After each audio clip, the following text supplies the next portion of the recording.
Growing up in Cornwall, England, I grew up amidst tales of wars that drew me towards military service. I served in the British Army in northern Rhodesia before immigrating to the United States. I am a Vietnam War veteran.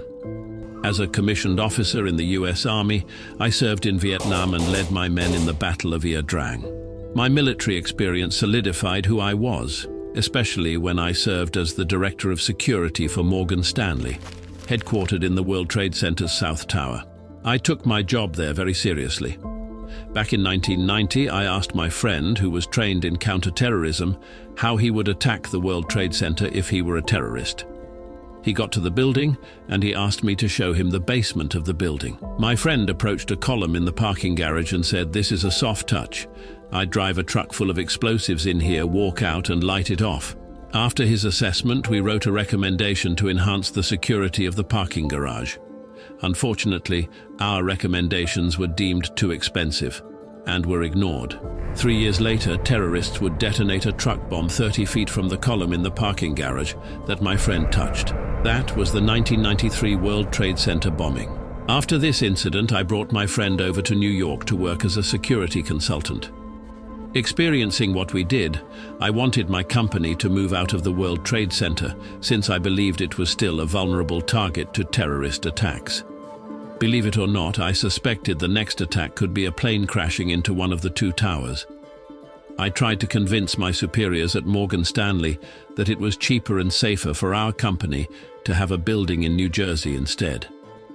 Yet, my recommendation was declined as our lease lasted until 2006 in the building.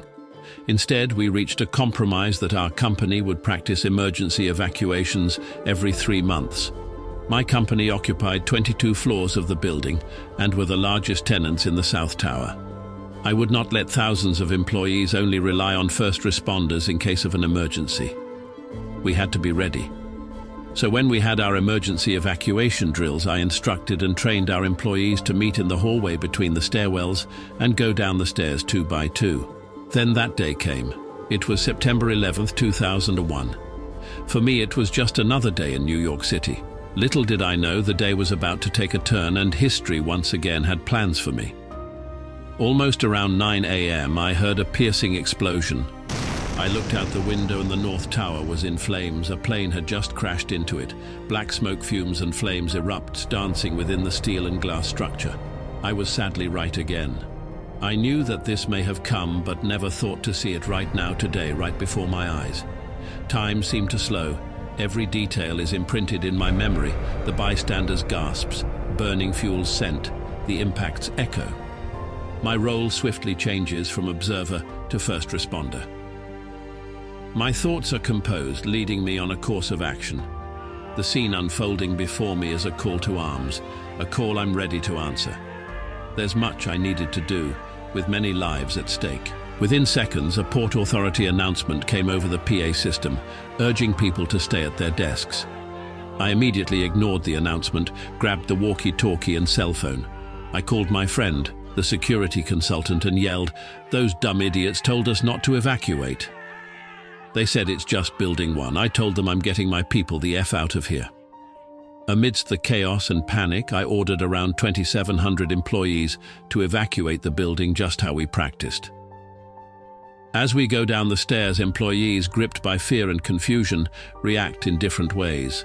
Some cling to family photos, others panic, and a few are rooted in shock. Then I remember a song I used to sing to boost morale with my men in Vietnam.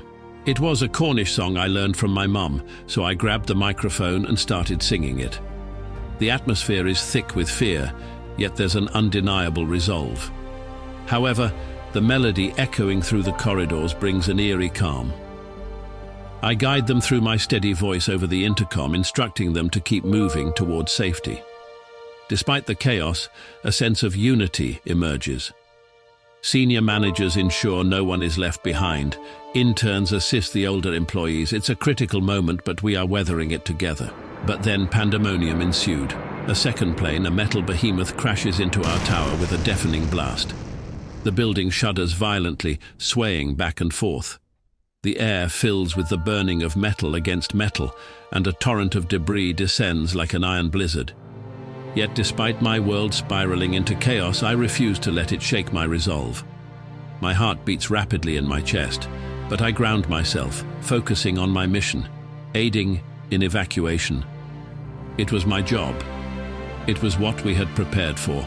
Through the dust-filled air and the incessant wail of fire alarms, I guide people. I see fear in their eyes, mirroring our common dread. But I assure them, striving to instill calm despite the turmoil. I tell them we'll endure, we'll pull through, because that's who we are, that's what we do.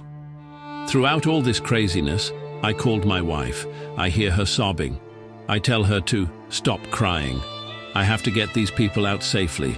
If something were to happen to me, I said, I want you to know I've never been happier. You made my life. I don't wait for her response. There's no time. It's my duty, a conviction deeply woven into who I am. From the 10th floor downwards, I navigate through the alarming distresses of those around me.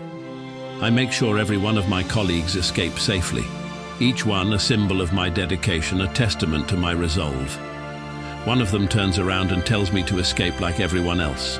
I faintly replied, as soon as I make sure everyone else is out. With a conviction like I never had before, I labor back upstairs to find any missing people that needed to escape. As I go up, I continue to help more people. I see the looks of the fellow firefighters, the security personnel, and my countrymen assisting others. They all had one duty just like I did.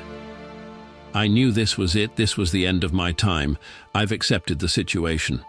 Despite my impending tragedy, I knew my legacy would live in the hearts of those I helped save. Their gratitude, their existence, that's my legacy. As I walk onwards, I felt the ground shudder, and as the South Tower collapses, I'm at peace. I've done what I was born to do.